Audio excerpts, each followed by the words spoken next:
नमस्कार दोस्तों, मैं राहुल उपाध्याय आपका अपने YouTube चैनल पे स्वागत करता हूं। तो दोस्तों, आज मैं समास के टॉपिक से क्वेश्चंस लाया हूं जिस तरह के एग्जाम में क्वेश्चंस बनते हैं। ठीक है, तो पहला क्वेश्चन हम देखते हैं। दो अथवा दो से अधिक शब्दों से मिलकर बने हुए नए सार्थक शब्द को क्या कहते हैं? तो दो शब्दों से मिलकर जो शब्द बनता है उसे हम क्या बोलते हैं दोस्तों? उसे बोलते हैं हम समास। ये आपका ऑप्शन जो बी में आपको दिखाई दे रहा है, ये आपका राइट आंसर होगा।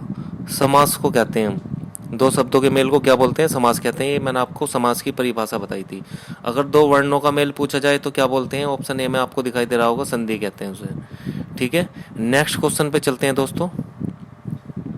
हमारा नेक्स्ट क्वेश्चन है, समास का शाब्दिक अर्थ होता है। शाब्दिक अर्थ यानी कि दो शब्दों के मेल को हम क्या कह रहे हैं? समास। दो शब्द को छोटा करके एक मतलब दो शब्दों को मिलाकर एक छोटा शब्द बना रहे हैं, तो यहाँ पर शाब्दिक अर्थ ही पूछ रखा है, तो संक्षेप ऑप्शन ए में इसका राइट आंसर होगा, क्योंकि संक्षेप मतलब होता है छोटा।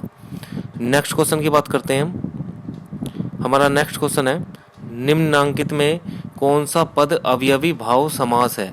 अवयवी भाव बताना है दोस्तों, जिसमें मैंने आपको बताया जिसमें पूर्व पद प्रधान होता है और उत्तर पद कोई शब्द होगा। ठीक है, तो यहाँ पर देखते हैं। देखो, मैंने उसमें एग्जाम्पल भी लिया था। ये ऑप्शन सी में आपको दिखाई दे रहा है, प्रतिदिन। इसने दिन का पूरा मीनिंग चेंज कर दिया, स्टार्टिंग में प्रति लगकर, यानी कि यहाँ पर एक अवयव लगाया है। और अवयव वो शब्द है जैसे प्रति है, प्रति का खुद में कोई मीनिंग नहीं है, लेकिन इसको साथ में जैसे प्रतिदिन, प्रत्येक, ये शब्द अगर लगा दे तो ये जो है दूसरे शब्द का पूरा मीनिंग चेंज कर देता है, इसलिए इसको हम अवयवी भाव समास कहते हैं। नेक्स्ट क्वेश्चन की बात करते हैं दोस्तों। जिस समास में उत्तर पद प्रधान होने के साथ ही साथ पूर्व पद तथा उत्तर पद में विशेषण और विशेष्य का संबंध भी होता है, उसे कौन सा समास कहते हैं? दोस्तों, एक ही समास में बताया मैंने आपको कि इसमें विशेषण और विशेष्य होते हैं।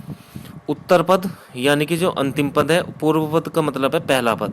तो विशेषण और विशेष्य किस में होते हैं? विशेषण और विशेष्य होते हैं केवल और केवल कर्मधारय समास में। मैंने आपको बता दिया था कि विशेषण किसे कहते हैं और विशेष्य किसे कहते हैं। जैसे मैं क्या एग्जांपल लेता हूँ अभी यहीं पर, सीता ईमानदार है।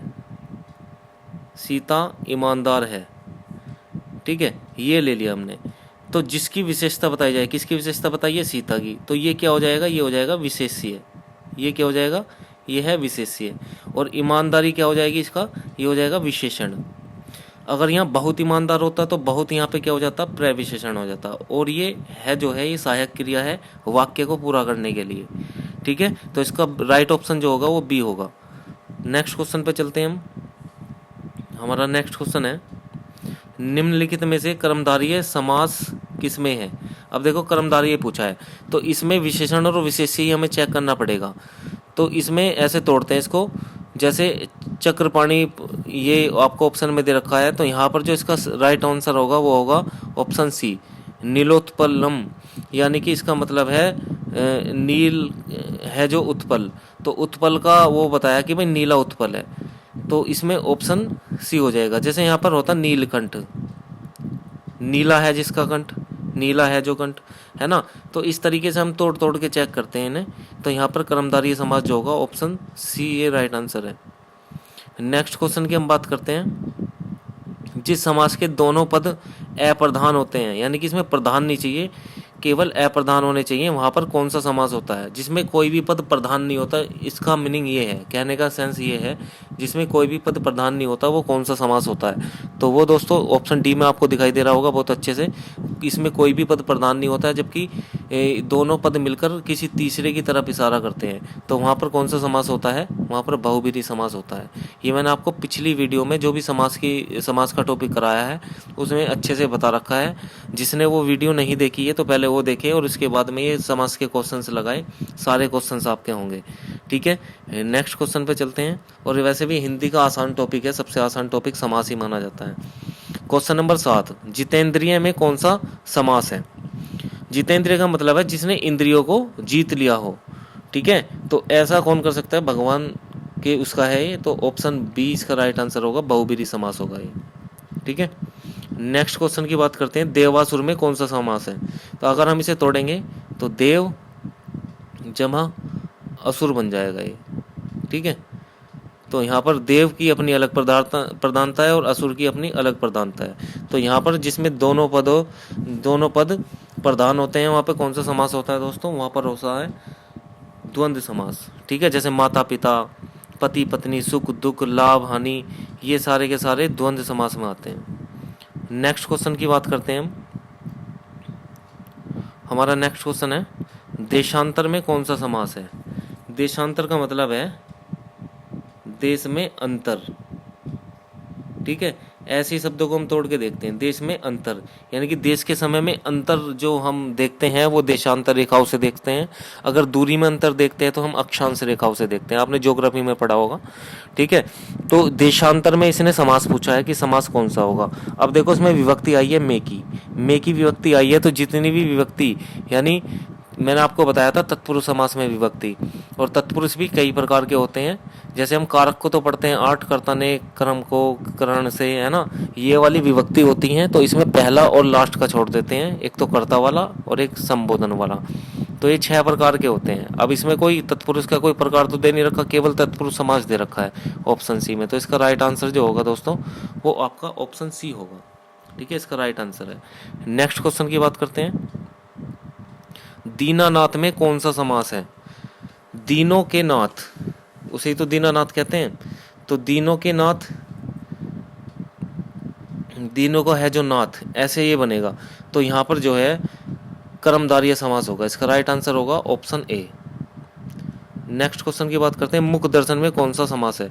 मुख दर्शन, मुख के दर्शन बोलते हैं ना, हमने उसके मुख के दर्शन कर लिए।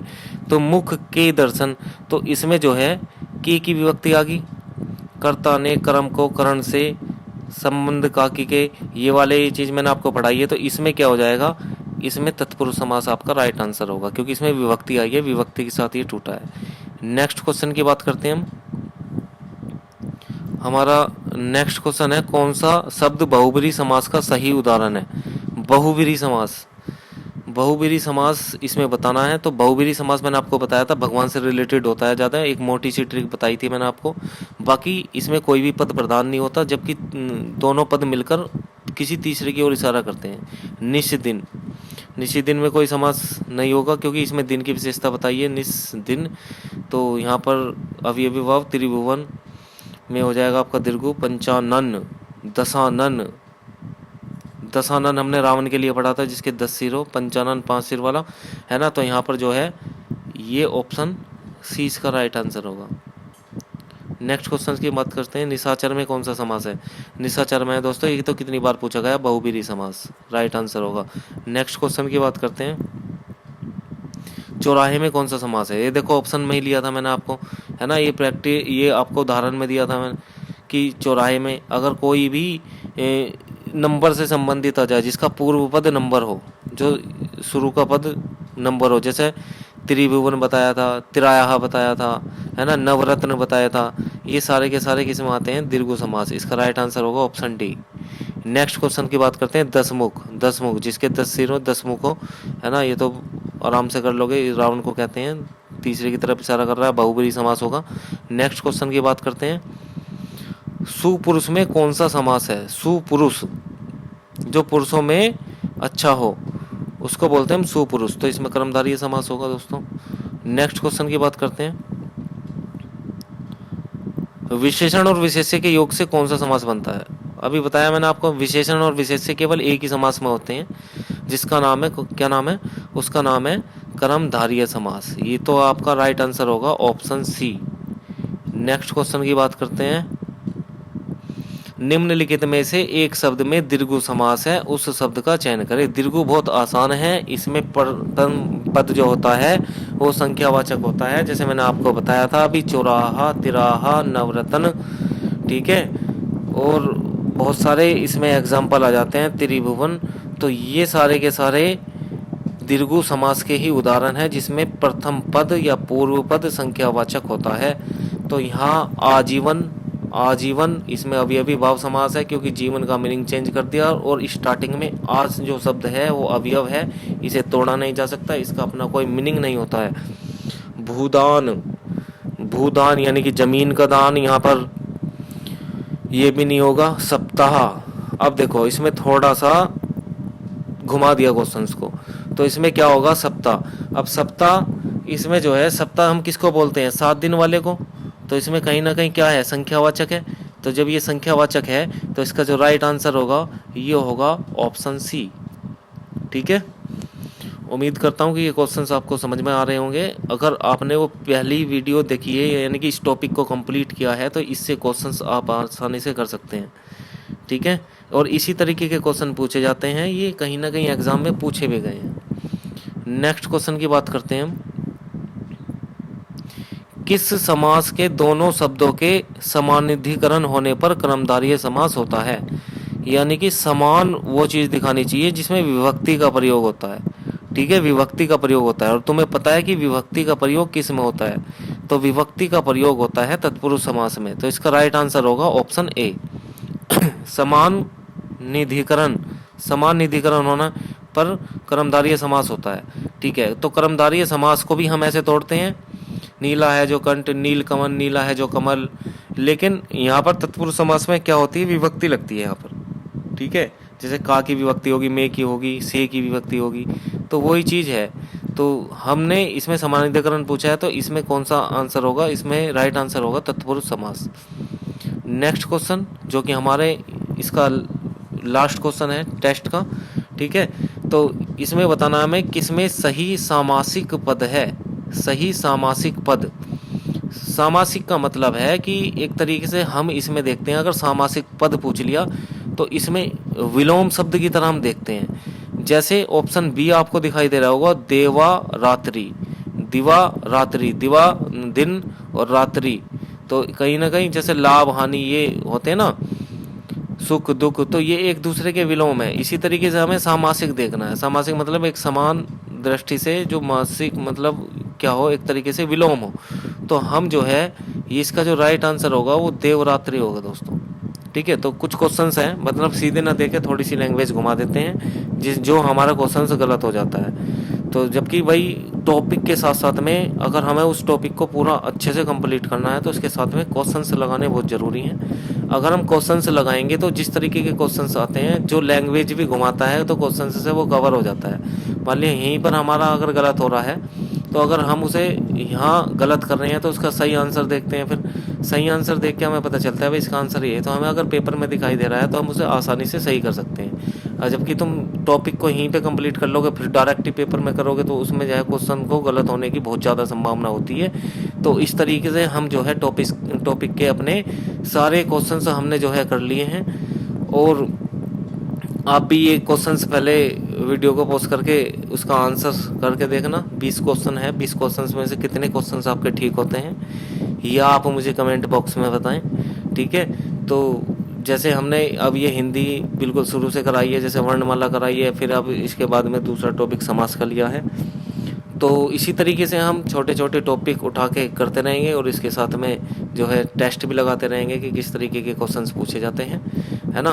तो बहुत ही अच्छे से आपका कंप्लीट भी हो गया होगा, है ना। और ये जो मैं पीडीएफ दे रहा हूँ देखो बिल्कुल शॉर्ट है, ये बहुत कम समय में हिंदी का टॉपिक कंप्लीट करना। और ये जो मैं इससे करा रहा हूँ, ठीक है, तो ये ऐसा है कि इससे इस पीडीएफ, ये जो मैंने पीपीटी बनाई है पीडीएफ, तो इससे आप जो है आसानी से अपने नोट्स भी बना सकते हैं और इसमें जो है टाइम की बचत सबसे ज़्यादा है ना। अब ये क्वेश्चंस अगर मैं वैसे कराता बोर्ड पे, उसमें लिखना पड़ता, फिर लिखने के बाद में फिर और समझाना पड़ता, है ना। तो इसमें जो है ये बने बनाए आपको मिल गए, बस मुझे बताना पड़ रहा है, उसमें आपकी टाइम की भी बचत है और इसमें आप क्वेश्चंस भी आप आसानी से देख पा रहे हैं और कर पा रहे हैं। ठीक है, और मुझे अच्छे से सुन भी पा रहे हैं। तो अगर दोस्तों आज के लिए इतना ही। अगर आपको ये वीडियो पसंद आई है तो प्लीज़ ज़्यादा से ज़्यादा लाइक करें और अपने दोस्तों में शेयर करें ताकि इसका कोई और भी फ़ायदा ले सके।